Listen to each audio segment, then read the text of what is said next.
Hello friend, আশা করি সকলে ভালো আছেন। লিটল জাহ্নবী চ্যানেলের পক্ষ থেকে আপনাদের সবাইকে স্বাগত। আমরা ভোর ভোর বেরিয়ে গেছিলাম। আমি যাচ্ছিলাম আমার শ্বশুরবাড়ি ছট পুজোর জন্য।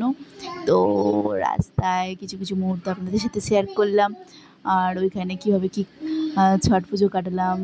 পুরো পূজা যে ভ্যাকেশানটা অনেক দিন জানুর স্কুলেরও ছুটি ছিল, তো তার জন্য আরও বেশি করে বেরিয়ে গেছিলাম। আর খুব সুন্দর ঝাড়খণ্ডের এরিয়াগুলো, পাহাড়ি এরিয়াগুলো খুব সুন্দর লাগছিল। আর আমরা মোটামুটি বাড়ি থেকে বেরিয়েছিলাম 4টের সময়। আর ওইখানে পৌঁছাতে 8টা বেজে গেছিলো। আর জানো তো, ওর প্রত্যেকবারে একই স্বভাব, যেতে যেতে প্রচুর বমি করে, প্রায় 7বার বমি করেছে। আর প্রচুর এবারে বিহারে ছিল 6 তারিখে ভোট, তো সেই জন্য প্রচুর চেকিং ক্রস করে সব কিছু প্রত্যেকটা চেকিংয়ে ভিডিও করা হচ্ছিলো, তার জন্য আরও বেশি করে লেট হয়েছিল। আর রাস্তায় মালমালিয়া থেকে আমাকে জানুর বাবা প্যাড়া খাইয়েছিল, খুব সুন্দর, এখানকার প্যাড়া আলাদাই স্বাদ। আর দেখুন, তারপরের দিন আমরা বেরিয়ে পড়েছিলাম বিকেলবেলায় ছট পুজোর জন্য। আমার দিদি, মানে আমার যা, সব রিচুয়ালসগুলো করছে, আমি ওখানে জাস্ট ভিডিওগুলো করছিলাম। আর সব মানে পুরো পাড়ায়, আমাকে চেনে না, আমাকে যায় না, কিন্তু সবাই আমার সাথে কথা বলে, আমার সাথে কি একটা আপন ভাব ওদের, জানি না, আপন করে নেয় সহজেই সবাইকে।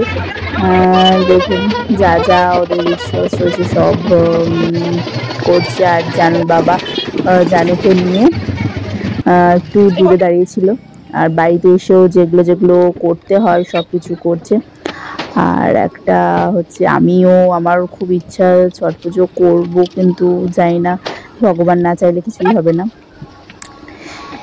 দেখা যাক কি হয়।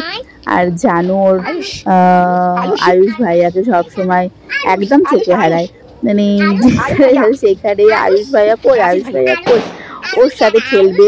একই ধরতে গেলে সমবয়সী, 2.5 বছরের বড় ও, তো বেশি ভাব ওর সাথেই। আর একটা দাদা আছে আশিস, তো ওর সাথে অতটা ওর বনে না, কিন্তু ছোট ভাইয়ের সাথে খুব বনে, খুব আনন্দ। শুধু আয়ুষ ভাইয়া করে যায়। এখানে বাড়িতে এসেও অনেক দিন ধরেও আয়ুষ ভাইয়াকে খুঁজছে, যেহেতু বাচ্চা, ও খুব কানেকশন, বাচ্চাদের সাথে বেশি কানেক্টেড হয়।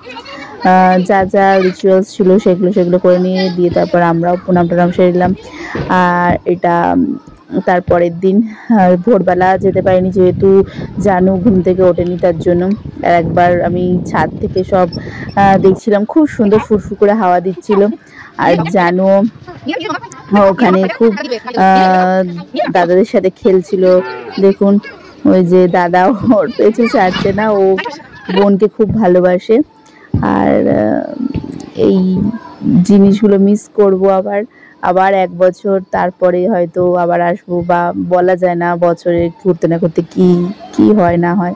তো এই আমার শাশুড়ির অলরেডি খুব শরীর খারাপ, তো দেখা যাক কি হয়। চাইলেই তো আসা যায় না, একটা ভগবানের ইচ্ছাও একটা অনেক বড় জিনিস। যদি এই ভিডিওটা পছন্দ হয়, please like, share and subscribe করবেন। আর ফেসবুক থেকে দেখলে ফলো